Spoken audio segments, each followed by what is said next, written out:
You stand on Lexington Green at dawn, April 19, 1775. The mist hasn't lifted yet. 77 men wait in the darkness, farmers mostly, their muskets cold in their hands. They don't know they're about to fire the shot heard round the world. What makes ordinary men become revolutionaries? The British are coming. 700 redcoats marching through the Massachusetts countryside. Their boots thunder against the earth. Their mission is simple: seize the weapons, arrest the troublemakers, restore order. But order died the moment they decided to march. Captain John Parker watches them approach. His tuberculosis makes him cough blood into his handkerchief. He knows he won't live to see independence, but he stands anyway. "Stand your ground," he tells his men. "Don't fire unless fired upon. But if they mean to have a war, let it begin here." 8 Americans die in minutes. The British lose 1 man. It's not even a battle. It's a massacre. But something changes in that moment, something that can never be unchanged. The blood on Lexington Green doesn't wash away. It seeps into the soil. It feeds something new, an idea so dangerous that kings will tremble at its mention, that all men are created equal, that government derives its power from the consent of the governed, that when tyranny becomes law, rebellion becomes duty. You think revolutions begin with grand declarations? They begin with farmers bleeding out on village greens, with mothers burying sons who dared to say no, with the moment when fear transforms into fury. By nightfall, 2,000 militia surround Boston. By week's end, 15,000. Common people. Blacksmiths and merchants, teachers and shipbuilders. They leave their homes, their families, their entire lives behind. For what? For an idea that doesn't even have a name yet. The British call them traitors. History will call them patriots. But on this morning in this mist, they're just men who decided that some things are worth dying for. The revolution has begun, and you're about to discover what it really cost. George Washington kneels in the snow at Valley Forge, December 1777. His men are dying, not from British bullets, but from cold, hunger, disease. 2,000 will perish here without ever seeing battle. He prays to a God he's not sure is listening anymore. You think winning independence was about battlefield glory? Think again. Bloody footprints mark every path through camp. Men wrap their feet in rags because there are no shoes. They gnaw on fire cakes, flour mixed with water, cooked on hot stones. Some eat bark from trees. Others boil their leather, pouches for soup. This is what commitment looks like when stripped of all romance. Private Joseph Plum Martin writes in his journal, "I have seen men roast their old shoes and eat them." He's 16 years old. He enlisted at 15. By wars, and he'll have aged decades in 8 years. But tonight he huddles with 5 others around a fire that gives more smoke than heat, sharing stories to forget the gnawing in their bellies. Washington walks among them. His presence is the only currency he has left. Congress has no money. The states send no supplies. His officers threaten mutiny. Lesser men would have surrendered, would have taken the British offer of pardon and position. But Washington sees something others don't. He sees a nation waiting to be born. These are the times that try men's souls, Thomas Paine writes. The words spread through camp like wildfire. Soldiers who can't read have others recite it to them. They memorize passages. They carve quotes into their musket stocks. Words become weapons when steel isn't enough. Baron von Steuben arrives in February. This Prussian drill master doesn't speak English. He curses in French and German while teaching farmers how to be soldiers. He shows them how to use bayonets, how to march in formation, how to reload under fire. More importantly, he shows them they matter, that they're not just rabble, they're an army. The transformation is miraculous. Men, who shuffled in December, march in March. The same soldiers who begged for discharge now refuse to leave. They've crossed a threshold. They're no longer fighting just to survive, they're fighting to win. You want to know the price of freedom? Count the graves at Valley Forge. Count the fingers lost to frostbite, the legs amputated from gangrene, the minds broken by suffering. Then ask yourself, Would you have stayed? Because staying when every reason says leave, that's when revolutionaries become founding fathers. Nathaniel Greene runs south. January 1781. His army is in tatters. Cornwallis pursues him across the Carolinas with a force 3 times larger. Every military manual says Greene should be destroyed, but Greene isn't reading military manuals. He's rewriting them. You've heard of Washington, but do you know the name of the man who actually won the South? Greene is a Quaker with a limp. He taught himself military strategy from books because his religion forbade violence. Now he commands the Southern Army. What's left of it? 800 men against Cornwallis's 3,000. The math is simple, the strategy is revolutionary. We fight, get beat, rise and fight again, Greene writes to Washington. It sounds like madness. It is genius. He divides his inferior force, violating every principle of warfare. He sends Daniel Morgan west with half his men while he leads Cornwallis on a chase that will exhaust the British. Morgan, the old wagoner, waits at a place called Cowpens. He puts militia in front, men who've never stood against a British bayonet charge. Behind them, Continental regulars. Behind them, cavalry hidden in the trees. He tells the militia, "Give me 2 volleys, then you can run." It's all he needs. The British charge at dawn. The militia fires twice and flees. The redcoats surge forward, certain of victory. Then Morgan springs his trap. The fleeing militia circle back. The hidden cavalry strikes. In 1 hour, Cornwallis loses a quarter of his army. Tarleton's Legion, the most feared unit in the South, is destroyed. You think David and Goliath is just a Bible story? Watch American farmers destroy British professionals. Watch Greene lose every battle but win the war. Watch Cornwallis chase shadows across hundreds of miles, bleeding men with every step. At Guilford Courthouse, Greene offers battle. He loses. But Cornwallis loses a third of his remaining force. Another such victory would ruin the British Army, writes Horace Walpole. Cornwallis abandons the Carolinas, marches to Virginia, to a little tobacco port called Yorktown. He thinks he's escaping. He's walking into a trap 8 years in the making. This is how empires fall, not in grand battles but in exhaustion, not from decisive defeats but from 1,000 small cuts. Greene never wins a major battle. He wins the war. Remember his name, Nathaniel Greene, the fighting Quaker who proved that in revolution, survival is victory. John Paul Jones stands on the burning deck of the Bonhomme Richelieu. September 23, 1779.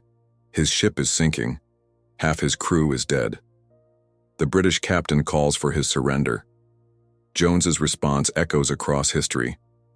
"I have not yet begun to fight. You think the revolution was won on land? The sea tells a different story." Jones is a Scottish gardener's son who killed a man in self-defense and fled to America. He's 5 feet 5 inches tall. The British call him a pirate. His own crew thinks he's insane. Right now, locked in combat with HMS Serapis off the English coast, he's America's entire navy. The Bonhomme Richard is a converted merchant ship. Rotten timbers, outdated guns.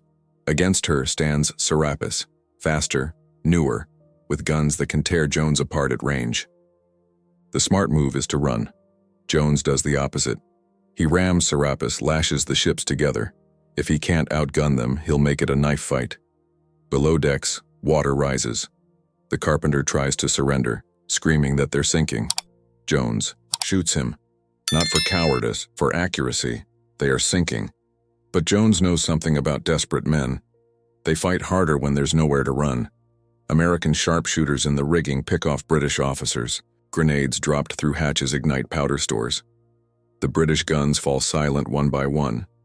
3 hours of point-blank carnage. When Serapis finally strikes her colors, Jones has to transfer his crew quickly. Bonhomme Richard slides beneath. The waves 36 hours later. You know what Jones does next? He sails his captured British warship into a Dutch port, flying American colors. The Dutch don't recognize the United States. No European power does. But they can't ignore a British warship under American command. Suddenly, this revolution is real. It has a navy. It can reach across the ocean. Back home, American privateers, legal pirates with government licenses, capture over 3,000 British vessels. They make fortunes. They cripple British trade. They force the Royal Navy to convoy every merchant ship. Resources that should crush the rebellion instead guard sugar shipments. This is asymmetric warfare before the term exists. Can't match their fleet? Make their fleet irrelevant. Can't win by the rules? Change the game. John Paul Jones doesn't just fight the British Navy. He proves it can be beaten. I wish to have no connection with any ship that does not sail fast. Jones writes, for I intend to go in harm's way. Harm's way. That's where revolutions are won. In the space between certain death and impossible victory, Benedict Arnold stands at West Point, September 1780. In his pocket, plans to surrender America's most crucial fortress to the British. In his heart, rage at a nation that used him, promoted lesser men above him, accused him of crimes while he bled for their cause. Tonight, the hero of Saratoga becomes history's most famous traitor. You think every patriot stayed loyal? Meet the man who almost ended the revolution. Arnold is America's fighting general. At Ticonderoga, Quebec, Valcour Island, Ridgefield, Saratoga. Wherever the fighting is thickest, Arnold is there. He's been shot in the leg twice, the same leg leaving him crippled. He spent his fortune supplying troops when Congress couldn't. He saved the revolution at least 3 times, and they suspect him. Audit his accounts. Pass him over for promotion. Court-martial him for corruption while real criminals profit. His beautiful young wife, Peggy Shippen, whispers about British gold, British respect, British titles. She's already a spy. Now she'll make him one too. Major John Andre crosses American lines in civilian clothes. He's charming, cultured, artistic, everything rough American officers aren't. He carries Arnold's plans for West Point. The fortress controls the Hudson River. Lose it and New England is cut off from the rest of America. The revolution dies. But Andre is captured. Local militia find the plans in his boot. Arnold learns of the capture at breakfast with Washington approaching. He has minutes to decide. He kisses Peggy goodbye, gallops to the river, escapes on a British ship. By afternoon, he's a British general. By evening, every American wants him dead. Washington weeps. Actually, weeps. Arnold has betrayed us, he cries. Whom can we trust now? The man who shared his counsels, led his armies, knew his plans, gone to the enemy. With him goes information that could destroy everything. You want to understand the revolution's darkest hour? It's not Valley Forge. It's the moment when Washington realizes anyone could be a traitor, when trust itself becomes a casualty of war, when the cause that should unite them instead reveals every faction, jealousy, and grievance. Andre hangs as a spy. He requests a soldier's death by firing squad. Request denied. Arnold watches from British lines as the man who recruited him swings from a rope. He'll live another 20 years, wealthy but despised, trusted by neither side. In London, they'll call him the American traitor. Americans will call him worse. Here's the brutal truth. Arnold had reasons. Good ones. The revolution devoured its own children, promoted politicians over fighters, let heroes starve while profiteers grew fat. Arnold's tragedy isn't that he betrayed America. It's that America betrayed him first. But causes aren't about fairness. They're about endurance, about believing when belief seems foolish, about staying when every logic says go. Arnold was the revolution's greatest soldier. His betrayal made him its most important teacher, because after Arnold they knew this cause would only survive if it was worth more than any individual's grievance, even justified ones. Yorktown, October 1781. Cornwallis is trapped. 7,000 British soldiers huddle behind earthworks while American and French artillery turns their position into hell. Washington watches from the Allied lines. After 6 years, it comes down to this: a tobacco port on the Virginia Peninsula where the world will change forever. You think victories are celebrated? First, they must be survived. The siege is a masterpiece of coordination. French fleet blocking escape by sea. American and French armies, 16,000 strong, closing the land. For the first time in the war, the Americans have superior numbers, superior position, superior firepower. For the first time, victory seems possible. But look closer. These Americans marching in perfect formation, they haven't been paid in months. Some haven't been paid in years. They're here on promise alone. Promise that this time this battle will end it, that they can finally go home. Young Alexander Hamilton begs Washington for a command. He's been a staff officer too long, needs glory for his political future. Washington gives him a regiment. During the final assault, Hamilton leads his men in taking Redoubt 10. They do it with unloaded muskets and bayonets to maintain surprise. Hand-to-hand combat in the dark. Hamilton is first over the wall. In the British lines, fever runs through the ranks. Soldiers collapse in their own filth. Horses are shot to save fodder.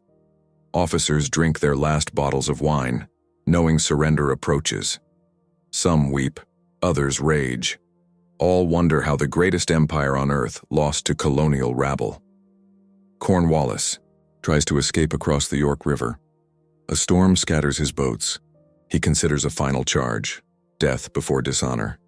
His officers talk him out of it. These men have suffered enough for king and country. Time to save what lives remain. The drummer boy appears on the parapet. October 17th. He beats the call for parley. After the guns fall silent, you can hear the James River flowing. You can hear history pivoting on its axis. Terms are negotiated. Traditional honors of war. March out with colors flying, arms shouldered. But Washington adds a twist. The British can't play an American tune during surrender. Petty? No, symbolic. This is America's moment, October 19th. The British march out. The bands play The World Turned Upside Down. Appropriate. Everything they believed about power, about empire, about the natural order, shattered by farmers with ideas. Cornwallis claims illness, sends his second to surrender his sword. Washington directs him to his second, Nathaniel Greene. Equals. Acknowledge equals. The world watches. You think this ends the war? The British still hold New York, Charleston, Savannah. Fighting continues for 2 more years. Men die for a cause already won. But everyone knows. Yorktown changed everything. A government deriving power from the consent of the governed has defeated divine right. The age of kings is ending. The age of citizens has begun. In British Parliament, Lord North receives the news. "Oh God," he cries, pacing like a madman. "It is all over." Yes, and it's just beginning. The aftermath is harder than the war. 1783. Peace is signed, but America is broke, divided, and 13 separate nations pretending to be one. Continental soldiers march on Philadelphia demanding pay. Washington faces his greatest test. Will he become Caesar or Cincinnatus? You think winning independence was the end? It was barely the beginning. The officers gather at Newburgh. They've won a war and lost everything else. No pay, no pensions, no land grants. Congress flees from its own army. Some officers whisper, "Why not use the army to take what's owed? Why not make Washington king? He's earned it." The people would support it. Washington enters the meeting uninvited. He's prepared a speech about duty, about patience, about Republican virtue. The officers listen coldly. These aren't words they want action, they want justice, they want their goddamn pay. Then Washington reaches for a letter from Congress. He fumbles with his spectacles, new ones, recently acquired. "Gentlemen," he says, "you will permit me to put on my spectacles, for I have not only grown gray but almost blind in the service of my country." The room breaks. These hardened soldiers weep. Their commander, invincible Washington, is just a man grown old in their cause. The conspiracy dies in that moment. The officers pledge continued loyalty. The American military subordinates, itself to civilian control. The Republic is saved by reading glasses. Across the nation, other battles rage. Not with British, but between Americans. creditors versus debtors, states versus states, those who profited from war versus those who paid for it. In Massachusetts, Daniel Shays leads farmers in rebellion. They're losing their lands to taxes they can't pay, imposed by a government they fought to create. You want to know the revolution's dirty secret? It nearly devoured itself in victory. Without a common enemy, Americans discover they hate each other almost as much as they hated King George. Rhode Island fights Connecticut over trade. New York taxes New Jersey's goods. Virginia and Maryland dispute river rights. 13 nations, not one. James Madison watches this chaos and plans. If the Articles of Confederation are too weak, something stronger must replace them. But how do you convince free states to accept a stronger union? How do you balance large states against small, slave states against free, commerce against agriculture, in Daoi? Philadelphia, 55 men gather in secret. They're supposed to amend the Articles. Instead, they'll create something unprecedented, a government strong enough to act, but limited enough to prevent tyranny. Checks and balances, separation of powers. A living document that can evolve. Not everyone agrees. Patrick Henry smells a rat. The Anti-Federalists see tyranny in disguise. It takes the promise of a Bill of Rights to secure ratification. Even then, it's close. If New York or Virginia had voted no, there would be no United States. This is the Revolution's final battle. Not against British tyranny, but American chaos, creating a framework for ordered liberty, proving that free men can govern themselves without descending into anarchy or dictatorship. The Constitution isn't perfect. It counts slaves as 3/5 of a person. It excludes women from voting. Native Americans are merciless Indian savages. These failures will require more blood to correct, but it's a beginning, a structure that can be improved. Remember this: winning a revolution is easier than building a republic. Anyone can tear down. Few can build up. The miracle isn't that America won its independence. The miracle is that it survived its victory. The slaves who fought for freedom. 1775-1783. 20% of the Continental Army is black. They fight at Bunker Hill, cross the Delaware with Washington, freeze at Valley Forge, charge at Yorktown. They're promised freedom for service. Guess how many receive it? You want the whole truth about the revolution? Here's the part they don't teach in schools. Crispus Attucks falls first at the Boston Massacre, 1770. A escaped slave becomes freedom's first martyr. His blood mingles with white men's on King Street. In death, they're equal. In life, that's a different story. Lord Dunmore's Proclamation. November 1775. The Royal Governor of Virginia offers freedom to any slave who joins the British. Within months, thousands flee to British lines. They form the Ethiopian Regiment, liberty to slaves sewn on their uniforms. They fight for the crown because the crown promises what the patriots won't: freedom. But look at the 1st Rhode Island Regiment. Black soldiers enlisted with promise of freedom. They hold the line at Newport, save the army at Monmouth. Washington calls them among the most gallant and disciplined troops. After the war, Rhode Island tries to re-enslave them. Takes a lawsuit to keep them free. James Armistead Lafayette. Enslaved in Virginia, he becomes a double agent. Infiltrates British headquarters, feeds false information to Cornwallis while reporting truth to Lafayette. His intelligence helps trap Cornwallis at Yorktown. His reward? He remains enslaved until 1787, when Lafayette personally petitions for his freedom. Here's what burns. The same declaration that proclaims all men are created equal is written by a man who owns 175 human beings. The same Washington who speaks of liberty brings his enslaved servants to winter quarters. The same Constitution that establishes freedom counts enslaved humans as property. The British keep their promise, mostly. When they evacuate, they take thousands of black loyalists to freedom in Nova Scotia, Sierra Leone, England. The Americans demand their return as property. Sir Guy Carleton refuses. He keeps detailed records, the Book of Negroes, listing every person given freedom. 3,000 names, 3,000 promises kept. but tens of thousands more remain enslaved. They heard the rhetoric of freedom. They bled for it. They return to chains. Some rebel. Others run. Most endure, passing. Stories to children about the time when liberty meant everyone, almost Salem poor at Bunker Hill. Officers petition for his recognition. Peter Salem at Bunker Hill in Saratoga. Austin Dabney shot through the thigh in Georgia. James Robinson at Yorktown.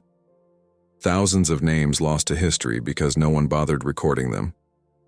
You think hypocrisy invalidates ideals? The tragedy isn't that the founders failed their principles. It's that they established principles that demanded their own failure be corrected. All men are created equal becomes a promissory note that takes another war to honor. The revolution created two Americas, one free, one enslaved. The tension between them will tear the nation apart.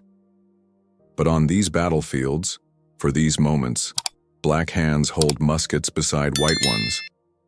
They glimpse what America could be, should be, will be, but not yet. Not for 77 years. Winter, 1778. Molly Pitcher carries water to the artillery. Her husband falls at his cannon. She takes his place, swabbing, loading, firing. Legend? Perhaps. But thousands of women make the revolution possible. Their names forgotten. Their sacrifices erased. Until now. You think men won this war alone? Think again. Deborah Sampson binds her chest, cuts her hair, enlists as Robert Shirtleff, 5 feet 7 inches of determination. She served 17 months in the 4th Massachusetts Regiment. Shot in the thigh, she digs out the musket ball herself to avoid discovery. When fever finally reveals her secret, she's discharged with honor. Later, she'll fight for a soldier's pension. It takes decades. Mercy Otis Warren writes plays mocking British authority when such words are treason. Her propaganda shapes public opinion more than muskets. Abigail Adams runs farm and business while John plays politician. Remember the ladies? She writes him. He laughs. She persists. The economy survives because women like her keep it running. Camp followers. That's what history calls them. Dismissive. Demeaning. These are wives, mothers, daughters who march with the army because home isn't safe. They cook, clean, nurse, mend. They load muskets during battle. They strip the dead, enemy and friend for supplies. Without them, the Continental Army starves. Margaret Corbin takes her husband's place at Fort Washington. Grapeshot shatters. Her arm mangles her breast. She's the first woman to receive a military pension, $3 a month. Martha Washington spends every winter with the troops, Valley Forge, Morristown. She organizes the women, creates systems for food distribution, medical care. The general's wife empties chamber pots to prove no task is beneath them. Nancy Hart in Georgia. 6 loyalists demand food at gunpoint. She serves them, secretly removes their muskets. When they're drunk, she holds them at their own gunpoint, shoots one who tries to escape, hangs the rest. Local patriots arrive to find her standing guard over bodies. Why waste good rope? She asks. Phyllis Wheatley writes poems about freedom while enslaved. The irony isn't lost on her. In every human breast, God has implanted a principle, which we call love of freedom. She dies free but poor. Her words outlive empires. Esther Reed organizes the Ladies of Philadelphia. They go door to door collecting money for soldiers. When men suggest they buy shirts, Reed refuses, cash only. Soldiers need autonomy more than charity. They raise enough to give every soldier real money. For many, it's their first pay in years. Prudence. Wright leads a militia of women in Massachusetts. Armed with pitchforks and muskets, they patrol roads, capture British messengers. When authorities protest, Wright responds, "We are defending our homes. Find better men to guard them and we'll stand down." You know what's remarkable? These aren't exceptional stories. They're typical. Every town has women who step up, speak out, stand firm. They're threatened with rape, murder, starvation. They persist. They resist. They exist in a revolution that denies them basic rights while depending on their sacrifice. The revolution succeeds because women refuse to be spectators in their own liberation. They can't vote, can't own property, can't speak in public, but they speak anyway. In actions louder than any parliament, history forgets them because history is written by those who could write. But their fingerprints are everywhere, in every preserved letter, every mended uniform, every child who survived because mother knew which roots were medicine and which were poison. Remember their names. Better yet, remember their nameless thousands. The revolution wasn't won by great men alone. It was won by everyone who refused to kneel. The last veteran dies. 1869. Hiram Cronk, 105 years old. He was a boy drummer at Yorktown. Now he's buried with honors in New York. With him dies the living memory of the revolution. But what they created refuses to die. You want to know if their sacrifice mattered? Look around you. Every time you vote, you honor their blood. Every time you speak freely, you use the voice they paid for.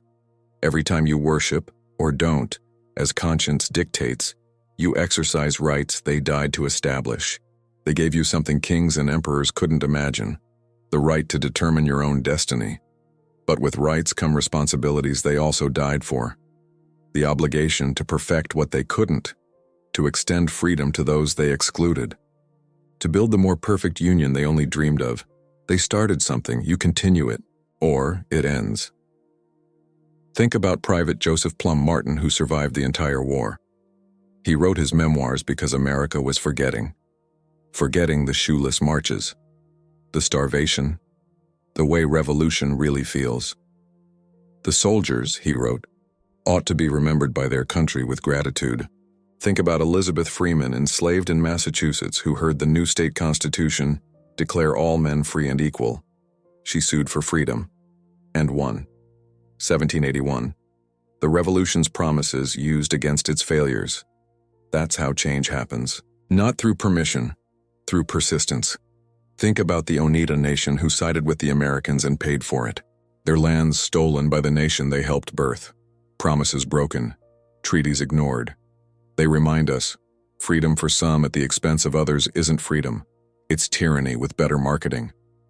The revolution didn't end at Yorktown. It didn't end with the Constitution.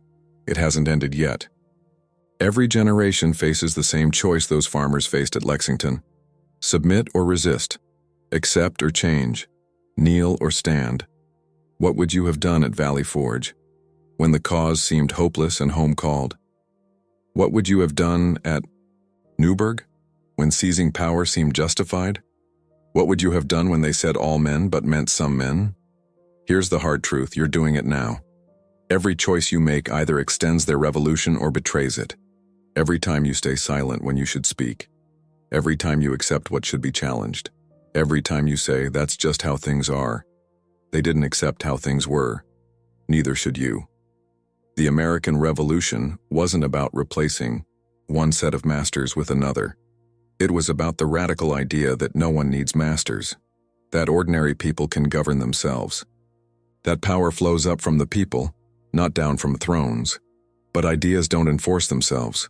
They require citizens, not subjects, to keep them alive, to pass them on, to improve them, to defend them against those who would steal what so many died to create. So here's your charge, delivered across centuries from voices silenced but not stilled. Be worthy of their sacrifice. Question authority. Defend the defenseless. Speak for the voiceless. Challenge injustice. Build the America they imagined but couldn't achieve.